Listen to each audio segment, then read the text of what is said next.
तो सर सबसे पहले मैं जानना चाहूँगी कि मोतियाबिंद एग्जैक्टली क्या होता है और इसके क्या-क्या लक्षण हैं? मोतियाबिंद मतलब कैटरैक्ट। कैटरैक्ट में एक्चुअली होता है क्या है कि हमारे सभी की आंखों में एक ट्रांसपेरेंट लेंस होता है, जो उम्र के साथ साथ धीरे धीरे जिसकी ट्रांसपेरेंसी कम होती जाती है। इसे हम इस मॉडल के द्वारा समझ सकते हैं। अब देखिए, जैसे ये आँख है, इसमें ये सामने का पर्दा है, ये अंदर में लेंस है, ये पीछे में रेटिना है। तो जब आंखों पर रोशनी पड़ती है तो ये लेंस क्या करता है कि उसका फोकस रेटिना पे करता है।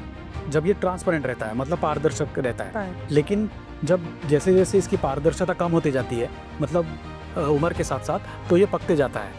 इसी को हम मोतिया या कैटरैक्ट कॉमन लैंग्वेज में बोलते हैं। तो इसके कुछ कॉमन लक्षण हैं, वो ये है कि इसमें सबसे पहले दूर की नज़र हमारी कम होती है, जो दर्द रहित होती है, जिसमें दर्द नहीं होता है, लेकिन दूर की नज़र धीरे धीरे कम होने लगती है। इसका एक और मुख्य लक्षण ये है कि जैसे हम अगर किसी लाइट की तरफ देखते हैं तो कलरफुल छल्ले, मतलब रंगीन छल्ले हमें दिखाई देते हैं, कलर्ड हैलोज जिसे बोलते हैं। इसका एक और लक्षण है कि हमें एक की दो चीज़ें दिखाई देना, मतलब डिप्लोपिया, डबल विजन जिसे हम कहते हैं, ये भी होता है उसमें।